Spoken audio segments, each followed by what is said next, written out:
Network, and my guests are the same fellows from last week, Graham Weatherspoon and Ed Harris. And we're going to continue the conversation we were having about the CIA being responsible for the World Trade Center. Believe it?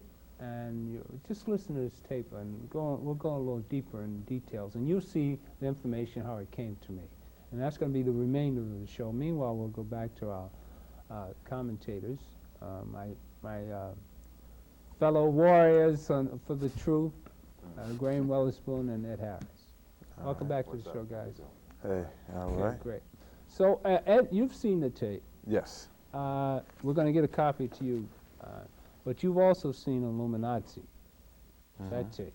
And this is information that we'll get from one of the tapes we bought on 125th Street. Well, I think it's really amazing how the information gets out. Information gets out, and how a lot of what I'm seeing now are these quote unquote radical militia group types from the Midwest are starting to understand how their struggles are very much in common with the people of color in this country, which is a major departure from where they have stood in the past. But I think they're starting to see now that in order to maintain their liberties, they have to begin to protect the liberties of people who are less fortunate than they are. And the information is getting out. Like you said, we bought these tapes on 125th Street. You know, you got tapes, and they're being bootlegged. So, anybody who doesn't have a problem with bootlegging and that sort of a thing, go ahead and, I think it's called 911, Lies and Deception, by Mike Rupert. Yeah. And there are several tapes like that out. And the thing that gets me is as you watch them, there are so many things that overlap. There's so many facts that begin to overlap that you're like, wait a minute, this isn't some outlandish left-wing conspiracy. This is like people have hard, cold facts that, some of these major companies are basically cash and carry drug runners, and they're trading on Wall Street. Right. And if that's what it takes for everybody to be okay, then we need to have that discussion as grown people and as American people. Right. I was thinking about the last year and a half. Remember, right after the election, the economy started going downhill. Right. And every month, subsequent to the election and up until 9/11, every month, Greenspan was coming out, reducing the prime, reducing the prime, reducing the prime, reducing the prime, reducing the prime. Now, we have 9/11, and the economy takes an upswing. Why? Because of our military involvement in the Middle East or in Afghanistan. And we must consider the fact that any type of war, declared or otherwise, any police action, because you can't declare a war on terrorism, that's not a government entity, that's an ideology. Right. That is enough. Jumpstart this economy, but look at Enron. Look at WorldCom. Let's look at the major corporations of America, which purport to be this when there's absolutely nothing there. There is no substance. Right. So, ladies and gentlemen, the pieces of the puzzle are laying right in front of you. This is not complex. Understand that this system is a sham. You put your money in the stock market, they say, oh, you should invest in a reputable company. Well, how do you know that the company is reputable now? When all of the reputable people of this illicit system are telling you that it's reputable, and you're buying their stocks and shares and come to find out that these companies are a sham. Whether it's WorldCom, Enron. There were banks in New York City that gave over $4 billion to Enron.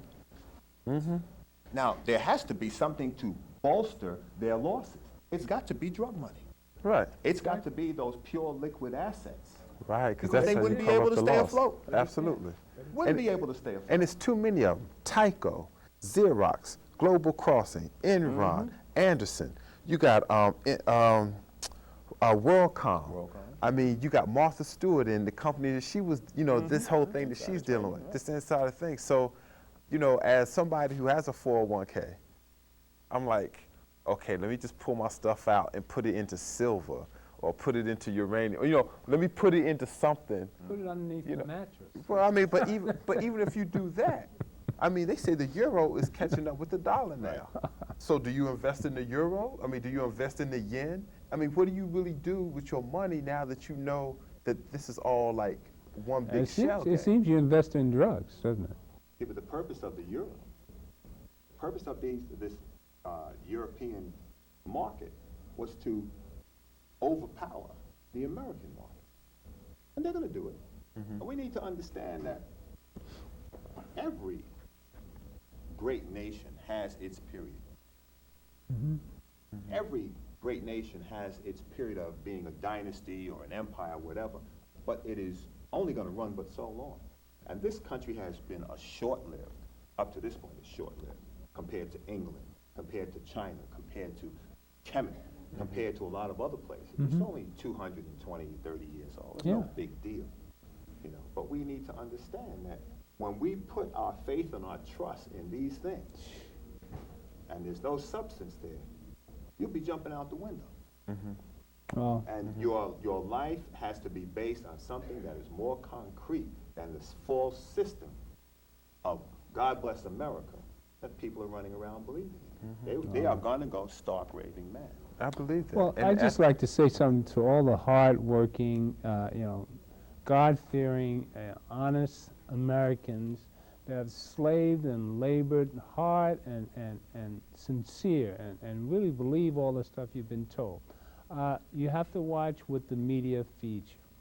It's very important that you pay attention to everything around you, and when there's something that's not right and you feel your gut, just follow your instincts. You know, there's something, there's a God-given blessing to you. You know when something's not right. And even if it takes turning around your whole way of doing things, you just do that. And pay attention to what happens here on public access. And we're going to try and bring you the truth as always, because when I find out the truth, there are people like us out here fighting to get the truth, let the truth be known.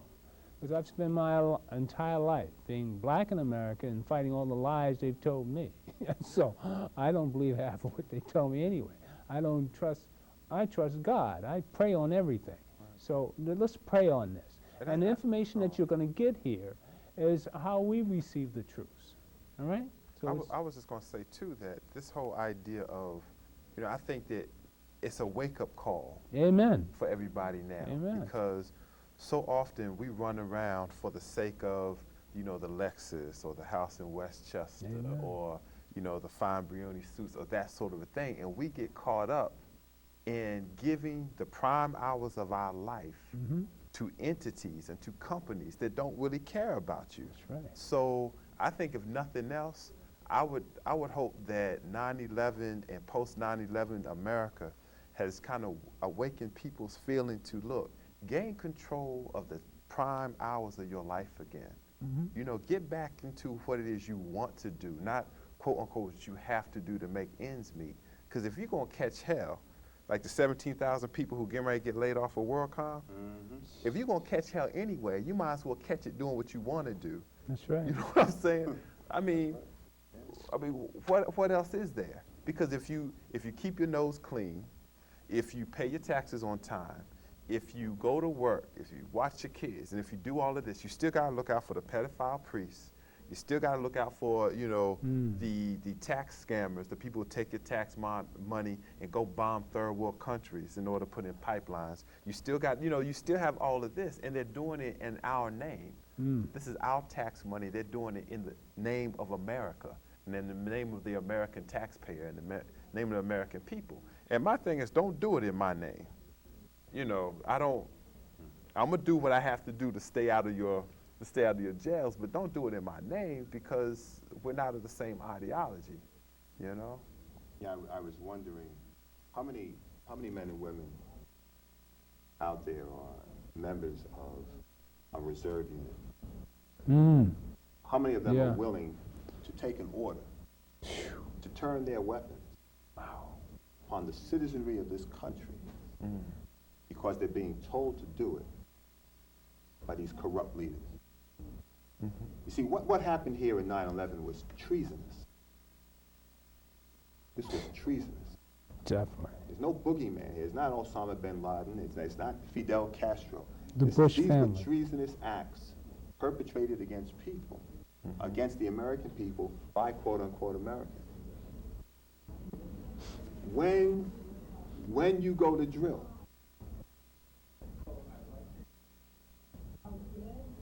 you remember we had the My Lai massacre back in the 60s. My sister was seeing a guy who, during the Vietnam War, was ordered to kill a Vietnamese family. And he told his lieutenant, I didn't come here to kill women and children. And 45 was put to his head, and he was told, they're going to die anyway. The question is, are you going to die with them? And he killed that family. Yeah, I'm he sure. was never right. You can't. He was You can't be never right. You can't right be right. in his mind again. And he was a nice brother who came here from British Honduras. But in the 60s, if you wanted to stay, you had to join the military. Right? But how many of you are willing to turn your M16 on American citizens, or not even American citizens, on human beings, just because somebody tells you to kill somebody? You see, it's imperative for all of us to start thinking and looking at the pieces of the puzzle that are laid in front of us. This is not about uprising against the government. This is about bringing the government to task for what it's doing, for the crimes that it is committing against the people of this world. Wow. And you have some serious things to wrestle within your mind. Do you answer to a government, or do you answer to the God that you say you believe in? Amen. Because any law, again, we discussed this last week, any law that is in conflict with divine law is an unjust law. It is no law. Right. Amen. Absolutely. Well, you'll see, I think you'll see what we're talking about. And, we're going to dedicate the remainder of the show to watching Mr. Rupert. And he actually gives in detail this whole, exactly what we've been talking about. And you'll see, like we saw, evidence of the government and the conspiracy and how it was all mapped out and how it was all planned years ago. And the controllers of the real economy, which are the CIA and drugs. Thank you for coming. Stay tuned. We'll be back at you. God bless. Thank you, gentlemen. Many of you look first at the minimum monthly payment required. How many of you pay your credit cards off in full every month? I'm impressed. The point is that the United States economy, and I was at an economic conference in Moscow in March of this year, has derivatives. Derivatives are anything that's not related to anything of value. It's like stock futures, it's calls, it's puts, it's options, it's has a derivatives bubble of $300 trillion. 20 trillion of that alone is connected to J.P. Morgan Chase, which is about ready to go under thanks to Enron. And watch that very closely, okay?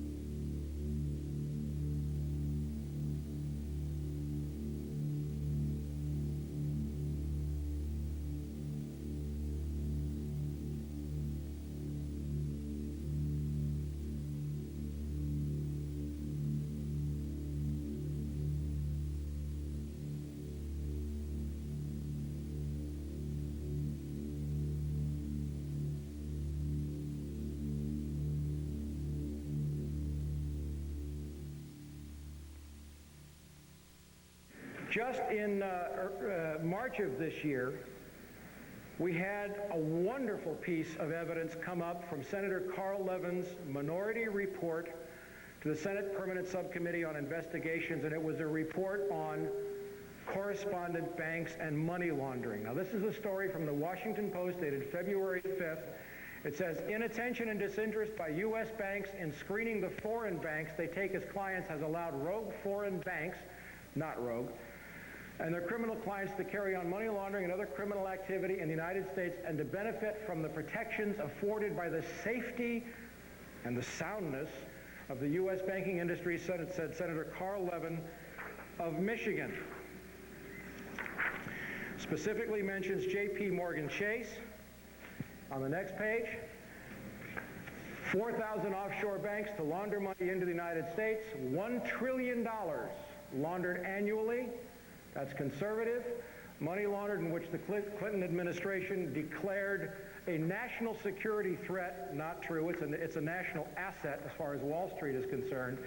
Carl Levin said $500 billion moved through the U.S. banking system in drug money every year. That's liquid cash. And you want to know how important liquid cash in this was? There's a saying. One of my dear friends and colleagues and mentors, Catherine Austin Fitz, is a former Assistant Secretary of Housing. She was a managing director of Dillon Reed on Wall Street. She says, cash flow is everything. And in an economy that's on the verge of a major implosion, without cash flow, the crash is guaranteed. Now, CIA's role is to make sure that as much of that drug money comes through the U.S. economy as possible.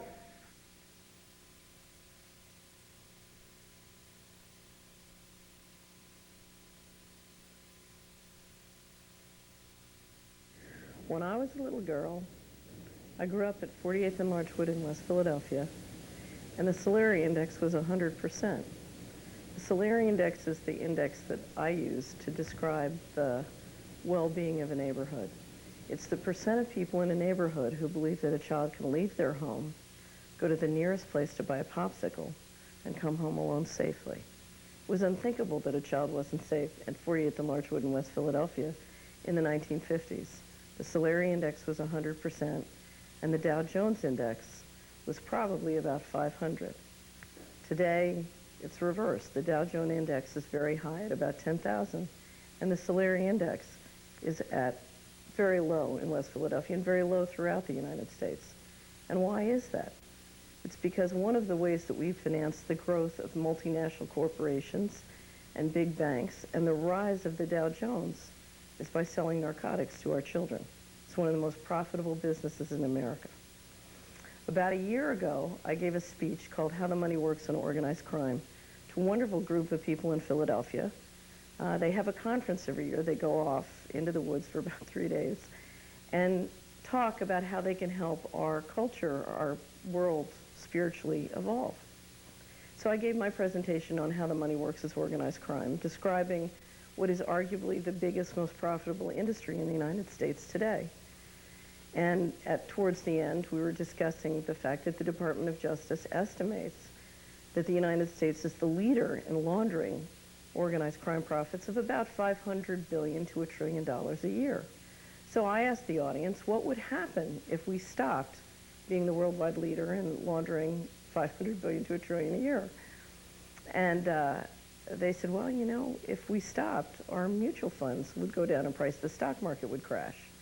I said, well, what else would happen? So they said, well, you know, we might have trouble financing the government deficit because, in fact, the people who control 50 years of accumulated profits, that's a lot of capital that we need to finance our deficit.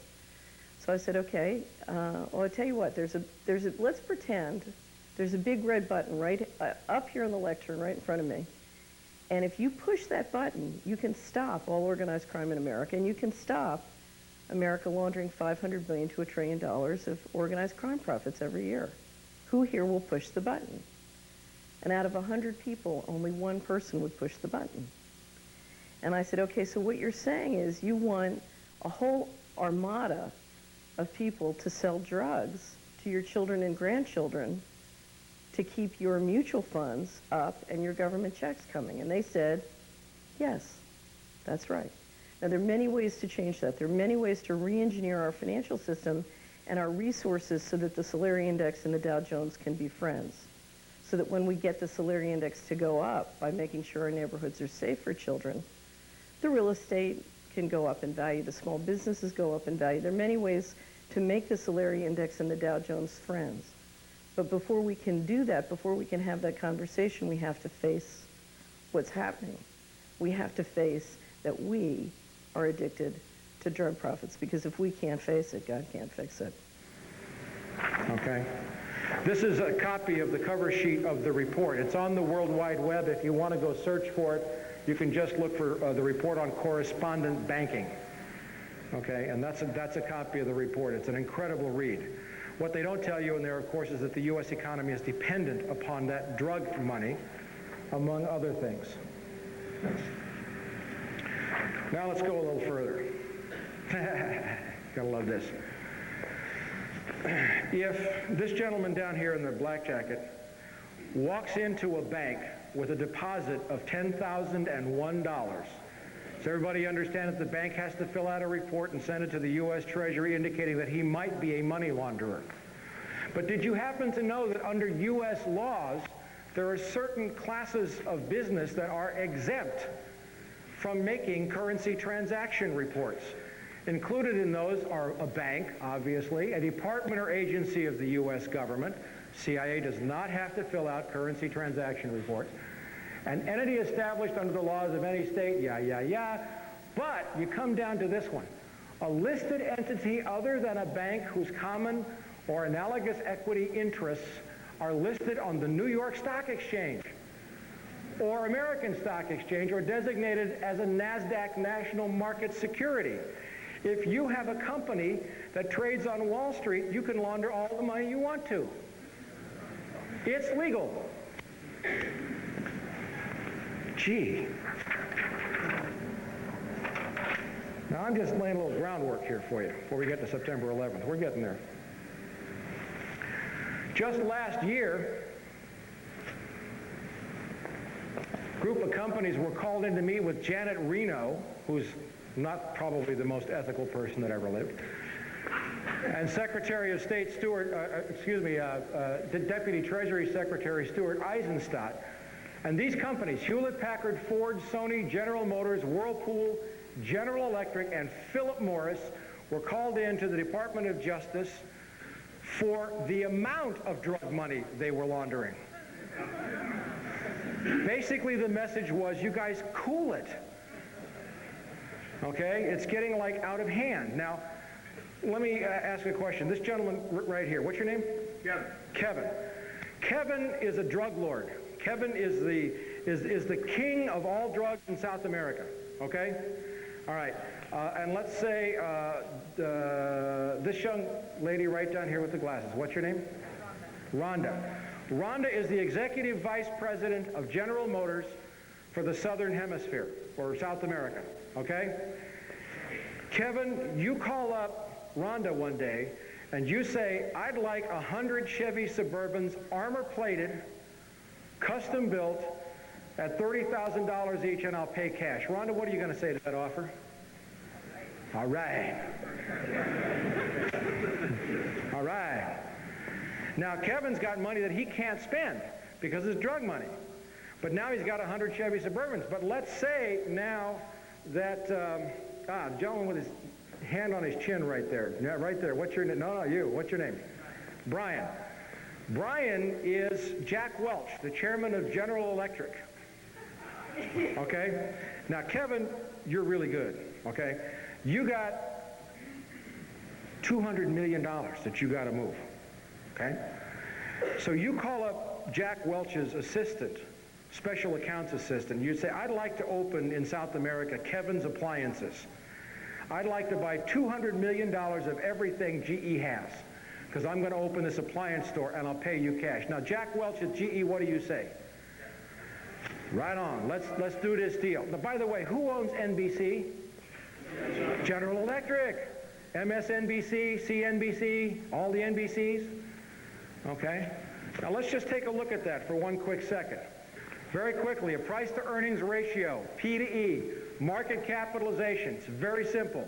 If you have a company that has 10,000 shares, and each share sells for $10, did I say 1,000 shares? 1,000 shares, $10, your market capitalization is $10,000. You multiply the share price by the number of shares. Market capitalization. You divide that by net profits. In other words, what you sell less the cost of doing business, and you come up with the ratio. This is how they value the stock market.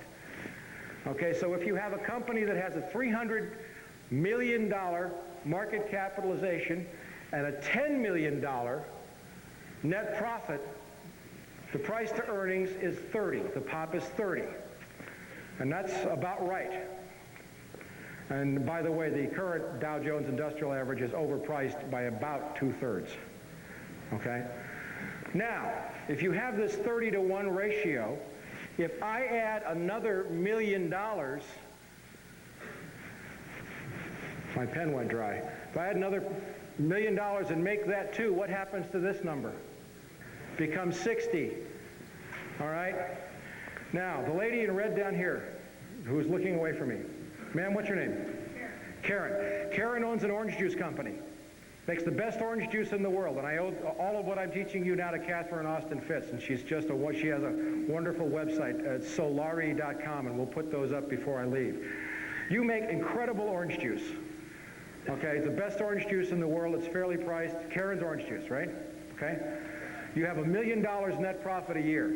Now, let's say this young lady down here in the glasses with the light green sweater. What's your name? That's you. What's your name? Chris. Chris is the chief executive officer of PepsiCo, which owns a small orange juice company called Tropicana. Okay? You see her company with $1 million in net profit. How much, and your price to earnings is 30-to-1. How much are you willing to pay for that? How much are you willing to pay for her company? Would you pay $29 million? Yeah, because the minute you bought her company for $29 million, your stock value goes up $30 million. How do Wall Street executives get paid? In stock. And you watch very closely the Bush administration's plan for economic recovery. It's all handouts to the corporation, which will go directly to boost their pop, which will put hundreds of millions of dollars in the pockets of executives. Has anybody noticed the Bush administration has not offered one single aid plan for any unemployed airline worker?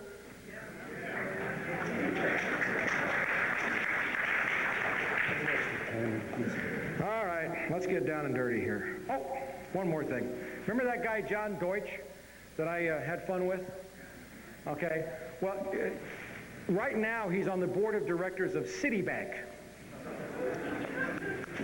along with the former executive director of the CIA, who is not on the board, but she's very highly placed executive, Nora Slatkin. John Deutsch, of course, is as crooked as the rest of them. Also on the board of Citibank is a guy named Robert Rubin, former U.S. Secretary of the Treasury. Yes, thank you. He deserves all the hisses he can get. Well, in May of this year, Citibank announced a $12 billion cash purchase of a Mexican bank called Banamex. Second largest bank in Mexico, also a documented, and I mean documented, drug money laundering bank that was exposed in a Mexican newspaper. Roberto Hernandez, this is him, gets a seat on Citibank's board of directors, and yet this is what's going on his property.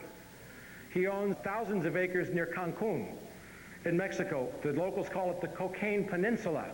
There's hundreds of photographs. He lost 2 lawsuits in Mexico, and then my friend Al Giordano, who publishes a great website called www.narconews.com, wrote a great story about the Mexican paper stories, and Hernandez sued Giordano in New York, and he's going to lose that lawsuit, by the way.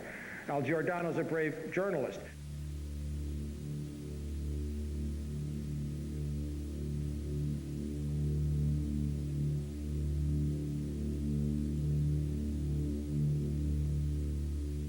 But the point I'm making with this is that the criminality had gotten so out of hand by May of this year that Citibank would openly buy a known drug money laundering bank and put the drug money launderer on its board of directors. That's the need for drug cash in the U.S. economy right now. By the way, Citibank's record of involvement in drug money laundering is extremely well documented in the Wall Street Journal and the New York Times. It laundered some, I think, $300 or $400 million for Raul Salinas de Gortari, the brother of the former Mexican president. Now let's go to some other things that are going on in the economy so that we set you up to understand what's going on around September the 11th. The U.S. economy is being looted. Anybody here remember the savings and loan scandal? You know, the gang that's in the White House is the same gang that brought us the savings and loan scandal? That took $500 billion out of your pockets. Well, here's some new developments in the government. And by the way, I'm not a Democrat or a Republican. Bill Clinton's a sleazebag too. Okay? That so-called liberal put almost a million nonviolent drug offenders in prison to boost the shares of companies like Corrections Corporation of America and Wackenhut. He destroyed many of the welfare laws, and one is not better than the other. But notice this, HUD loses, HUD, Housing and Urban Development, $59 billion. When was the last time you lost $59 billion? This was from testimony in Congress by Susan Gaffney, Inspector General of HUD. And you know what HUD said they did when they couldn't figure out where the money went? We made an adjustment in our checkbook. Where's that money going? You'll find out before we're through. Now, if you thought that was bad, the Defense Department cannot account for $1.1 trillion that seems to have vanished within the tangled system of financial accounting put in place by private contractors. Do you know who the private contractors are? Lockheed Martin and DynCorp. Okay? HUD. Oh, I dropped the microphone. I have more microphones on me than the FBI has in my living room.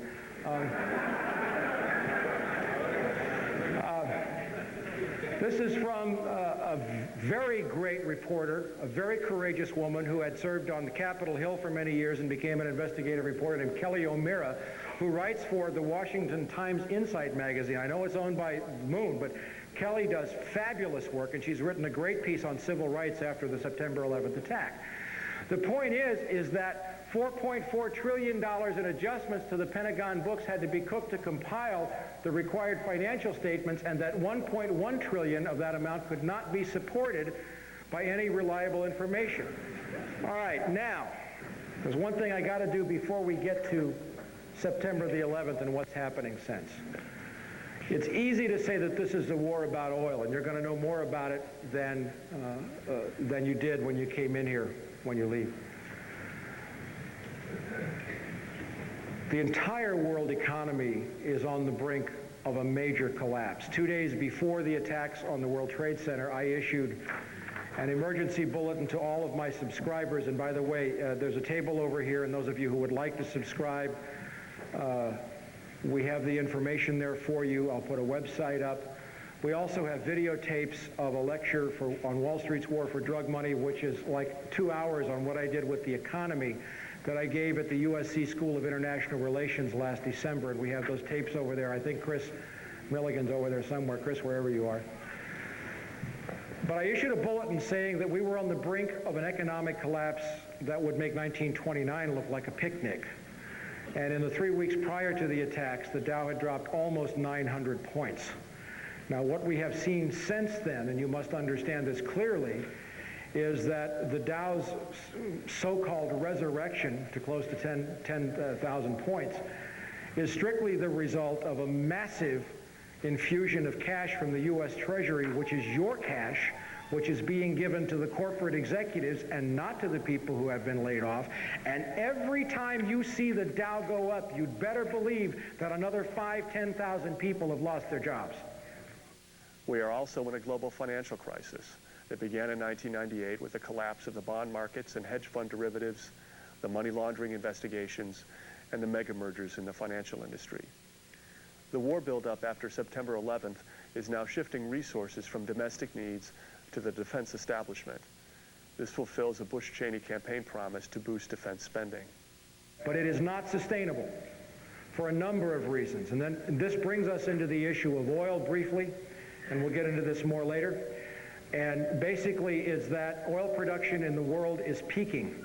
The last untapped major oil fields in the world are in two places, actually. First, Central Asia, and we'll get into that in depth.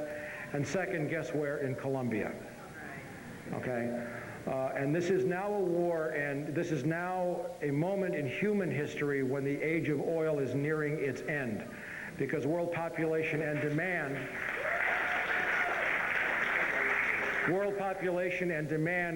will exceed production sometime within roughly the next 10 years. And we're going to get into that for why. But now let's go back into the warnings about September the 11th. And I didn't do a lot of this, and we have time. Osama bin Laden is of course a Saudi Arabian by birth. His family is exceptionally wealthy. They own not only major construction companies, but they are heavy investors in high technology stocks like Nortel. They have a piece of Pepsi, I think, and Coca-Cola. They're into everything. They're very wealthy. In 1976, Osama's older brother Salim bin Laden hired a man in Texas by the name of Jim Bath, who has CIA connections, to handle all the investments in the United States for the bin Laden family. Jim Bath also happens to be a personal, almost lifelong friend and former Air National Guard pilot with George W. Bush. And immediately after Jim Bath made the arrangements took over the bin Laden family's finances, Jim Bath made a $50,000 investment in George W. Bush's first company, Arbusto Energy. The connections between the Bushes and the bin Ladens become much more clear as you move forward, and we have reported this in From the Wilderness. Again, I was using stories, and you'll see this.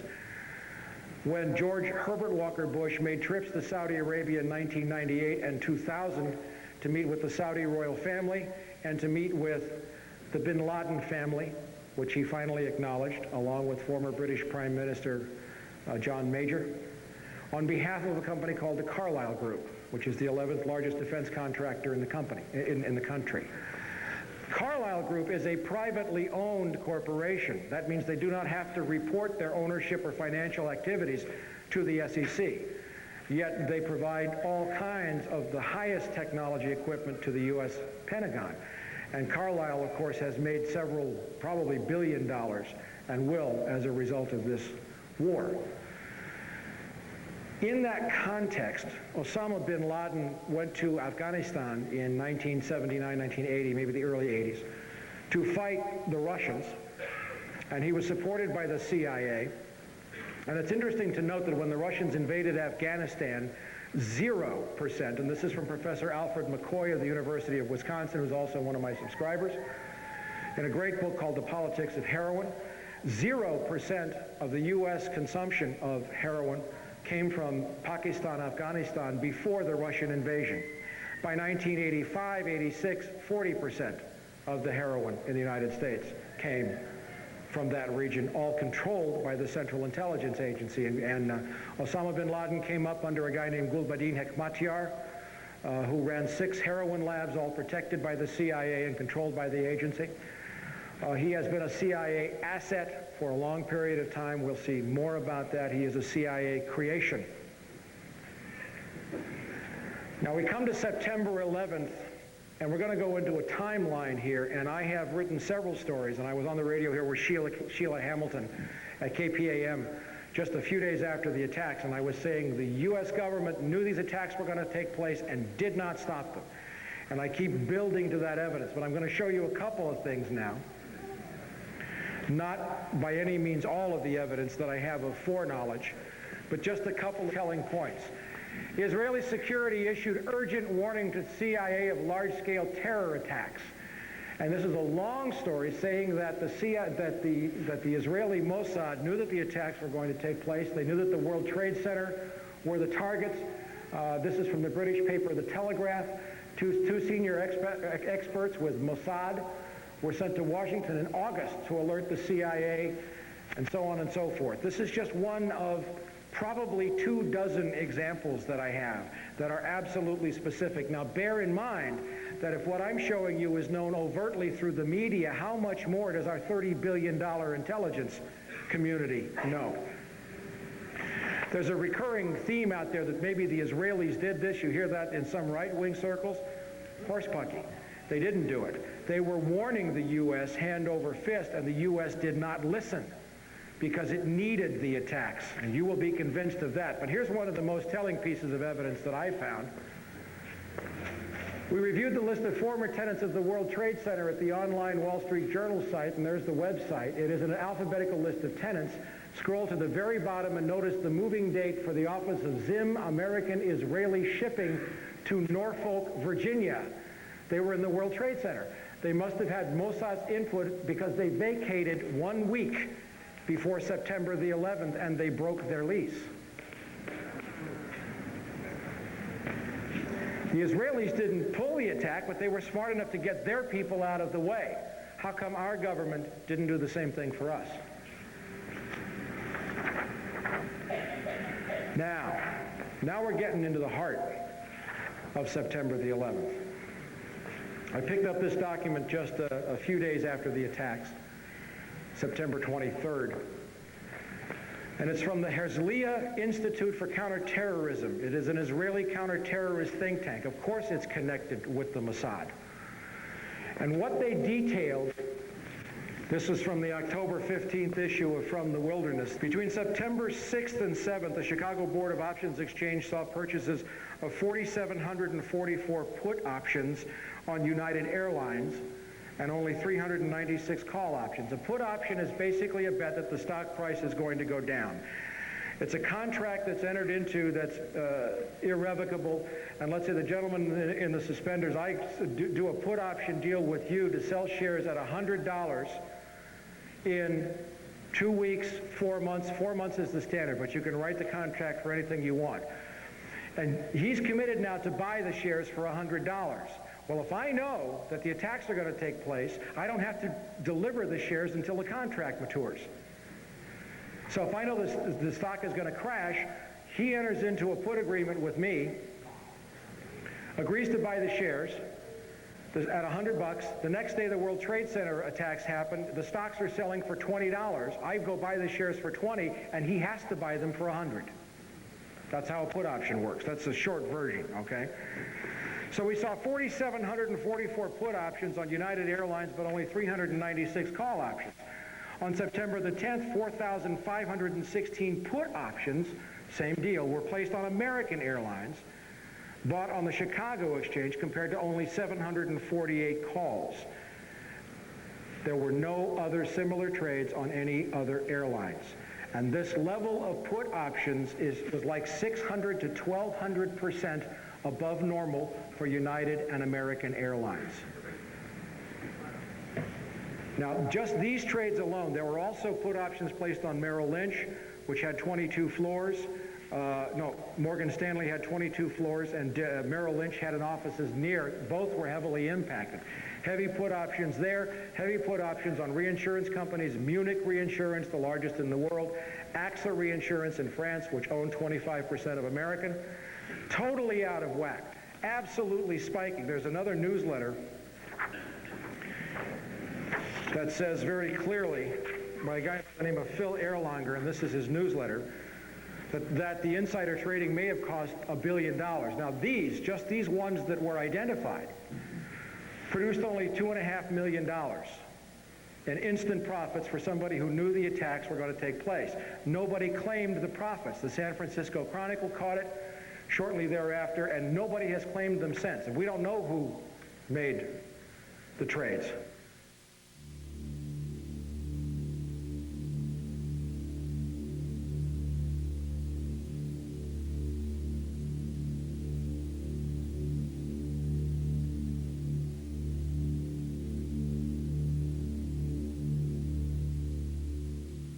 But what did the Herzliya Institute for Counterterrorism tell us? It told us that the United Airlines put options were placed through the firm A.B. Brown. Do you remember A.B. Brown? A.B. Brown was the firm headed until 1998 by A.B. Buzzy Krongard, who is now the executive director of the Central Intelligence Agency.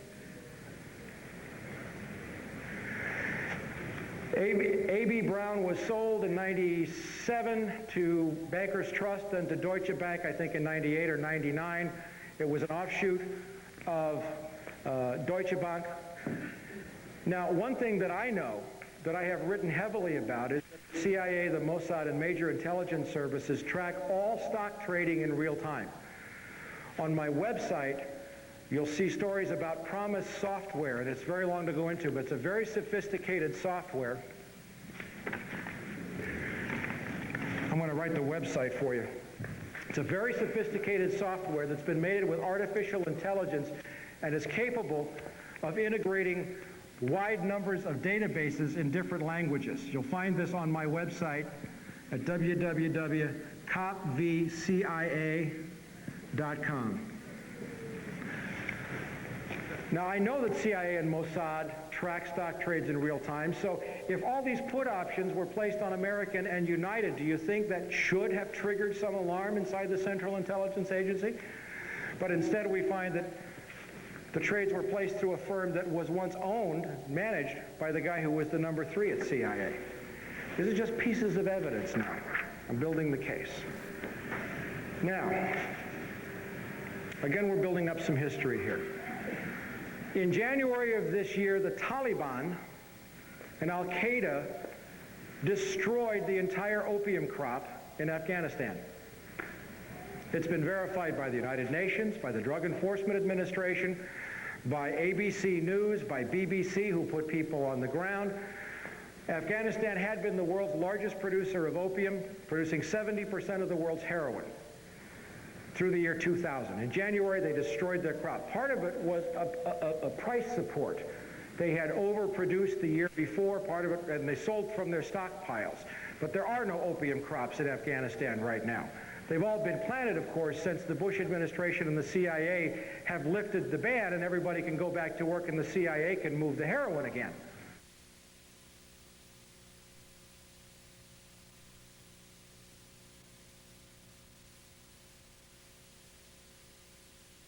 Something that is not being reported in the U.S. press, but is getting quite wide coverage in England and in Europe.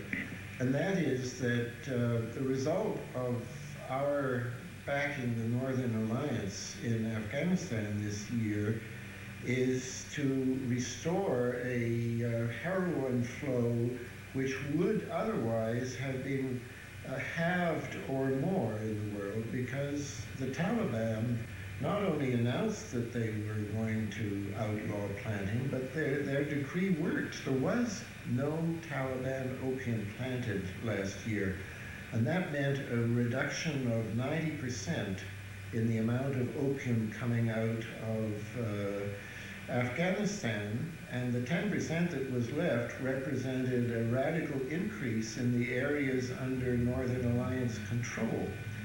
Now, if we had not gone into Afghanistan, this would have been the most effective reduction in the flow of heroin in the world since the DEA was created 30 years ago.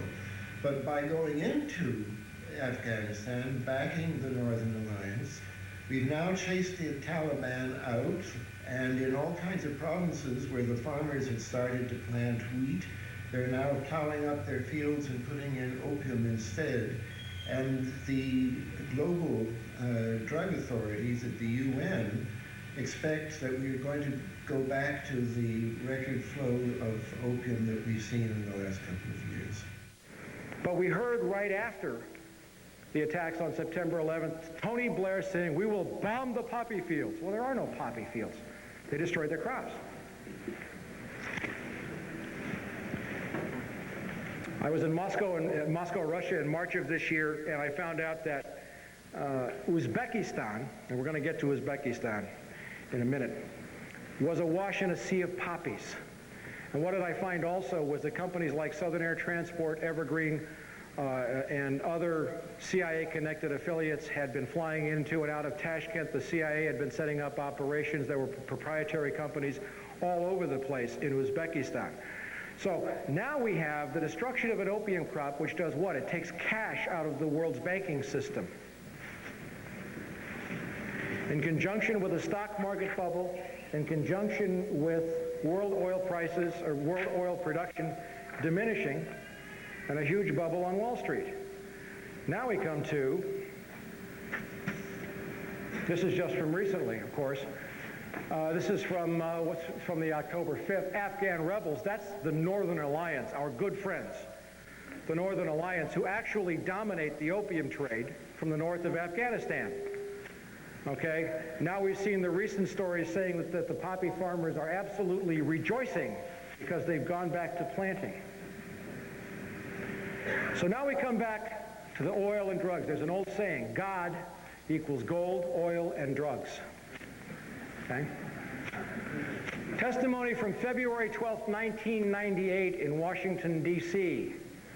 before the House International Relations Committee by John Maresca, Vice President of International Relations for UNICAL, which had been planning to build a pipeline for some time from the Central Asian oil fields of Tajikistan, Kyrgyzstan, Uzbekistan, all the stands, across Afghanistan down to the Pakistani coast. It's a distance of about 1,500 miles. To a terminal where U.S. tankers would take the oil and gas and ship it to China and Japan, the largest emerging markets in the world. China's in the middle of a huge oil crisis, and the U.S. Wall Street is pouring money into China hand over fist. And he says in this, construction cannot begin construction until an internationally recognized Afghanistani government is in place. A recent study for the World Bank states that the proposed pipeline for Central Asia across Afghanistan and Pakistan to the Arabian Sea would provide more favorable netbacks, that's money in your pocket, folks, to oil producers. That's his testimony. Now, UNICAL put the pipeline on hold in 1999. They also hired a guy named Henry Kissinger to consult for them, which explains why Afghanistan has never been listed as a sponsoring terrorist nation. Isn't that strange? The head of all the terrorists in the world, and the biggest country has never been listed?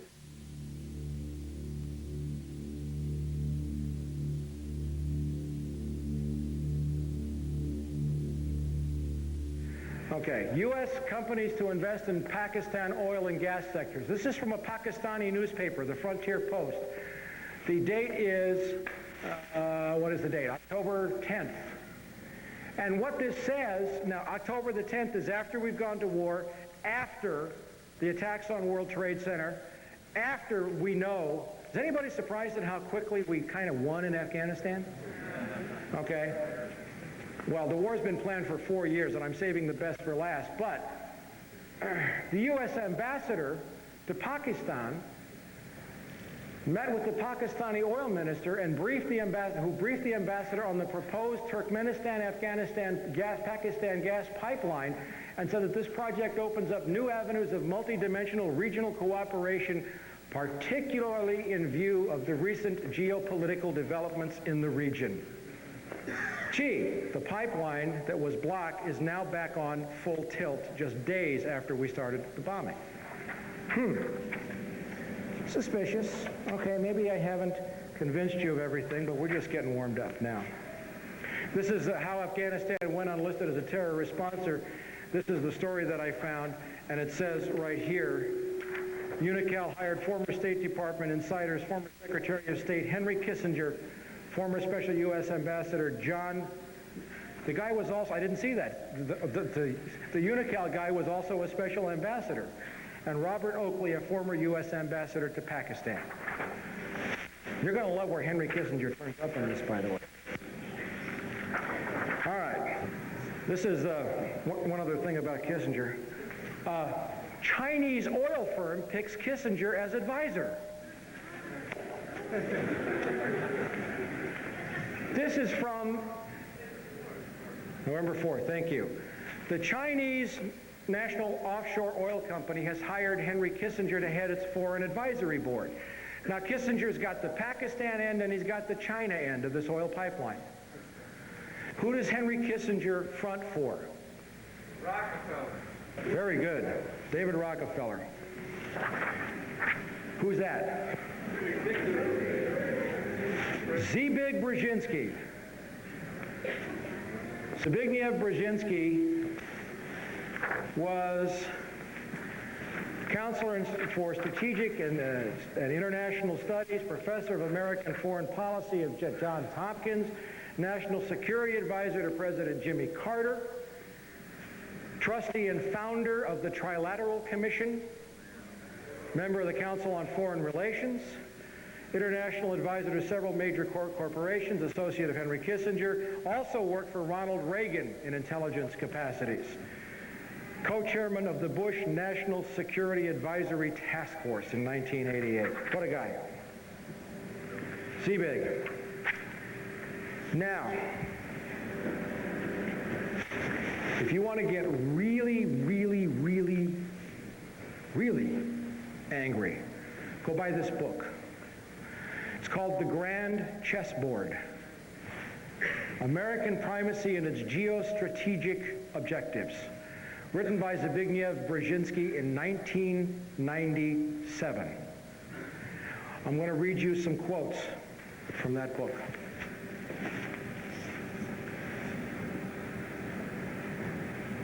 Page XII, it's the very first words in the book. The last decades of the 20th century has witnessed a tectonic shift in world affairs. For the first time ever, a non-Eurasian power has emerged not only as a key arbiter of Eurasian power relations, but also as the world's paramount power. The defeat and collapse of the Soviet Union was the final step in the rapid ascendance of a Western Hemisphere power, the United States as the sole and indeed the first truly global superpower. Page XII, it's in the preface. But in the meantime, he says, it is imperative that no Eurasian challenger, Eurasia is everything in between roughly east of Germany all the way to the Pacific Ocean, south through the Indian subcontinent, and includes the Middle East. It's imperative that no Eurasian challenger, by that he means Russia or China, emerges capable of dominating Eurasia and thus of also challenging America. The formulation of a comprehensive and integrated Eurasian geostrategy is therefore the purpose of this book, Geostrategy, Eurasia. The attitude of the American public toward the external projection of American power has been much more ambivalent. The public supported America's engagement in World War II largely because of the shock effect of the Japanese attack on Pearl Harbor. Gets worse. For America, the chief geopolitical prize is Eurasia.